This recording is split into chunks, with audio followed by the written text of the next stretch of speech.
Oh my shells. Wasn't that just amazing?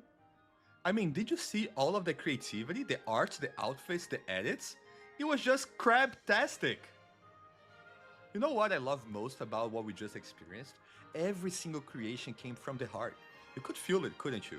So much care was put into every piece. Now, before you scuttle off to create your own masterpieces, let me share a little secret with you. What you just watched is only one of 4 amazing Community Corner episodes. Can you believe it?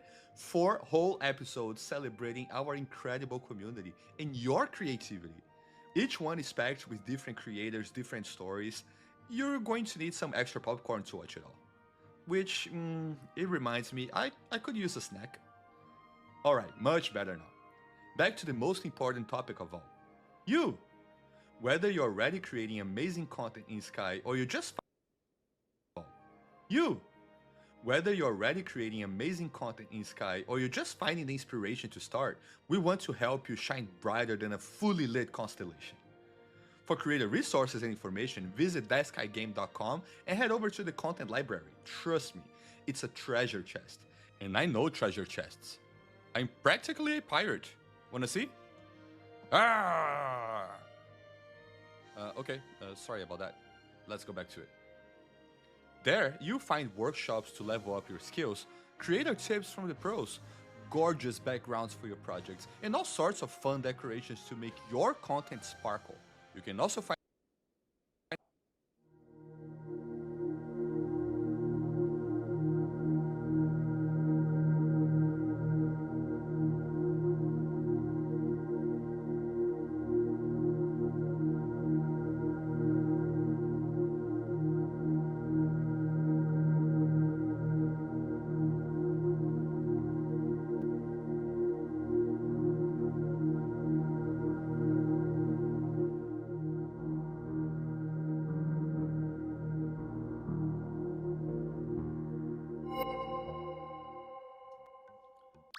Hey there, beautiful sky children. Welcome to Developer Corner. I'm your host, Tio the Crab. And I know what you're thinking. Where did you get that cute little bow tie and suit you're wearing? Just kidding. No, you're probably thinking, what is Developer Corner all about? And it's really pretty simple. Making games? Not so simple. It's a huge job, and it takes a dedicated team of talented developers to make this game soar. That's what Developer Corner is all about, giving you an inside look at the powerhouse team at that game company who developed the game we love and get to know the people behind the heartfelt stories, the scenery, and everything in between that you can't see.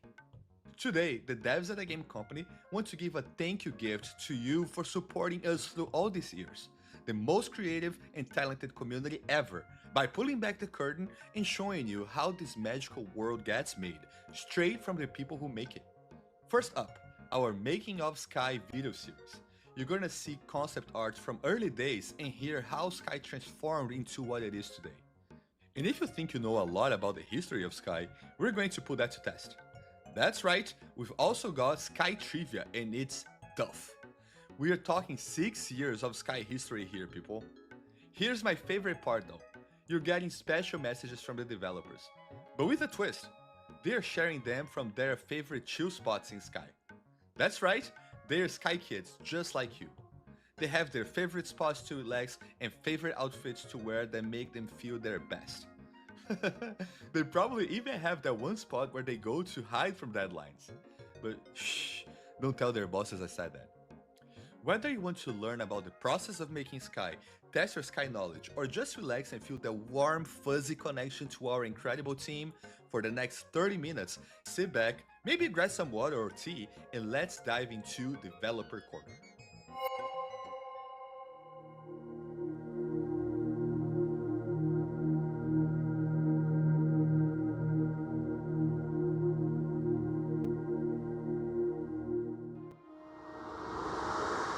When we were designing the early stages of Isle of Dawn, we played a lot around with water imagery as well as the separation between the two worlds, almost kind of like the in-between state of, birth and rebirth.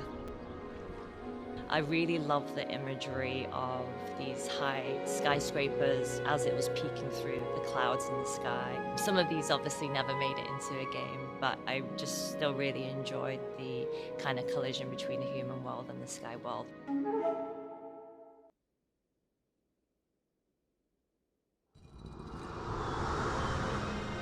We were thinking about an isle to start the level in.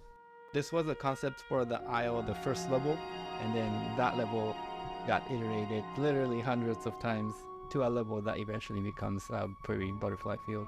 I grew up in Ecuador, in the city of Quito, which is located in like high altitude. We're close to the sky, and the color of the sky is really deep blue, and the grassy field there is very soft and round.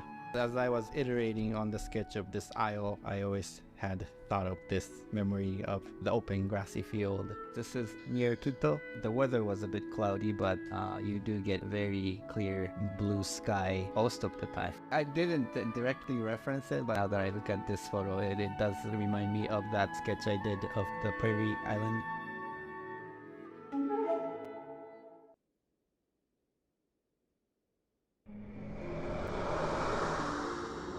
Early on, you explored many different creatures. It's almost like dinosaur-looking creatures. Some of the sketches and paintings are so different from the game is now. These are very early sketches of the creatures. They've always been inspired by the aquatic creatures because we love the way all these aquatic creatures gracefully swim in the water. And we wanted the flight experience in the game to feel as graceful and smooth to preserve the elegant, dreamy quality in the way things fly in our game.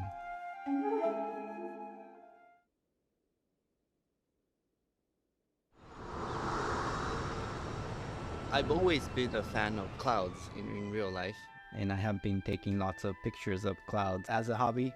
Something like this is very interesting to me because it's a little bit non-realistic, but somehow my brain says this is possible. This was one of the crazier phase of concept where we thought, what if the world above cloud had the deep sea theme? Clouds were forming to look like coral reefs. This is the beginning of how we considered forest. I do want levels where you get to be inside clouds more. When you're out in the sky, you tend to fly by yourself. We ended up relying more on the ground because the ground is where people get together. But it will be nice if we can introduce more levels that are in the clouds, but still encouraging people to be together.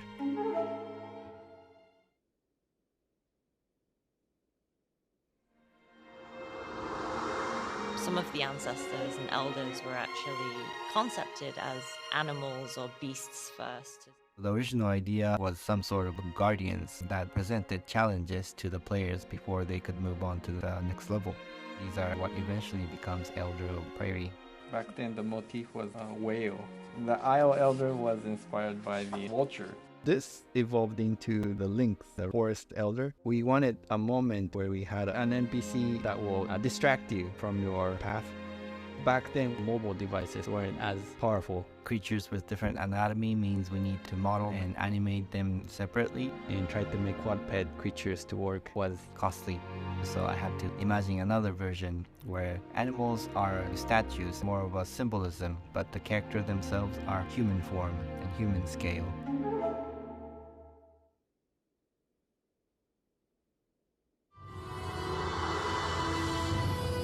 One of the things that's unique about Sky is that we really see the player to be almost like these archaeologists, if you will.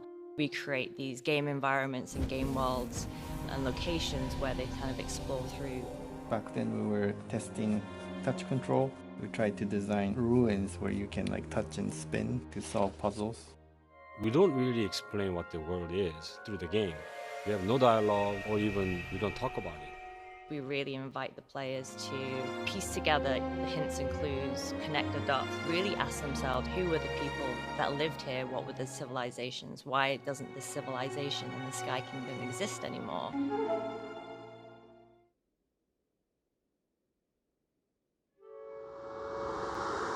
The whole concept of Sky is returning to childhood, so it's all about becoming a child again, but we didn't know what's the right child. We also wanted to make a character that represents a game about flight. We specifically avoided using real wing because as soon as you see a wing on a child, you start to associate the character with an angel, someone who's beyond human. You're not as vulnerable. The simplest way is make a relatable human child. The issue was that we also wanted to make it a multiplayer game. So if we duplicate the same human child, it starts to look like a clone field. Eventually, we made a child with a poncho. When you open your arms, the poncho kind of resembled a wing.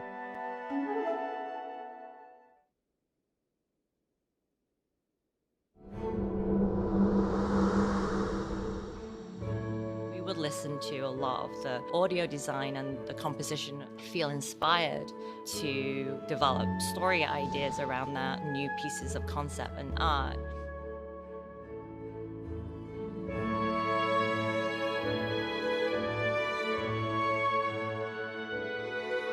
And then that would also feed back into the audio team, and they would then obviously craft the next piece of music or the next piece of audio.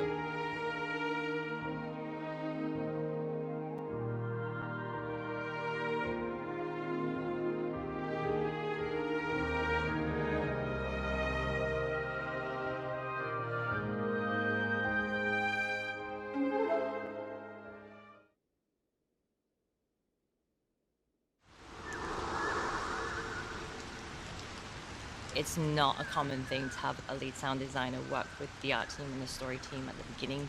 Usually they're brought on at the end to craft the soundscape. That kind of fed into the development of the world.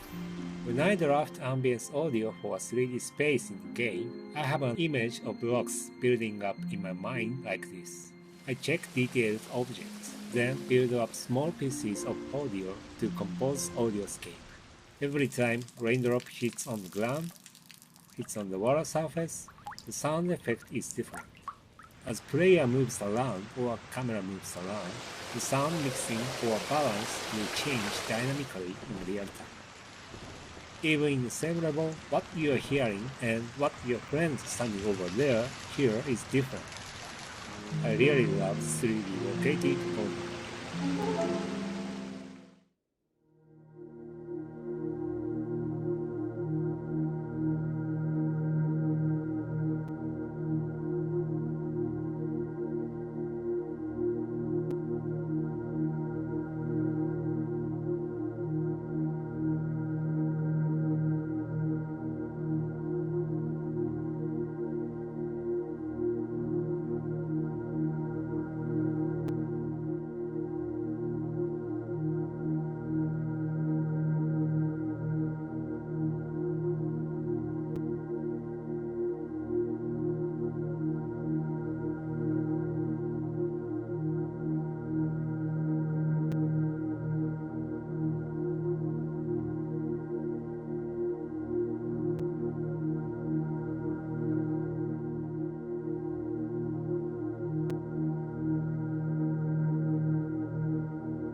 I don't know about you guys, but I'm feeling all the feels right now. That artistry had me wishing I could jump right into the sunset and start my vacation earlier. But on a more serious note, what an amazing thing to see all the work that goes into making Sky and the devs at TGC who bring it all to life. From the programmers who make sure you don't fall through the clouds, to the sound designers who make every candle lighting sound pure magic. And I mean, shout out to the community team who listens to your feedback about needing more crab content, and here we are! There are so many Sky heroes working behind the scenes to make sure Sky is as fun and meaningful to you as it is making it. So here's what I need from you. Show them some love. Come back and check out another episode of Dev Corner. We've got 4 unique episodes you can catch right here in the Sky Cinema. And that's like 4 times more crab content than you expected when you woke up this morning. Lucky, lucky you. Okay, focus too, focus. I have some exciting news. Did you know we are hosting a one-time only screening of Sky the Two Embers Part 1, all 4 chapters back to back? It's true, we are! Picture this. A huge screen under the stars, all of us gathered together as one big happy Sky family. It's all happening right after the Creator Awards on August 15th at 8 p.m. Pacific. After the live broadcast ends, the screening begins. You won't want to miss this moment. There's nothing like experiencing the magic of Sky together. Remember the first time you held hands and flew side by side with another Sky Kid? That's going to be just like that, but for your eyeballs. So now that I've spilled all of the beans, thank you for joining me today. You are the most incredible community a crab could ever ask for. And don't forget, my name is Tio, and this was That.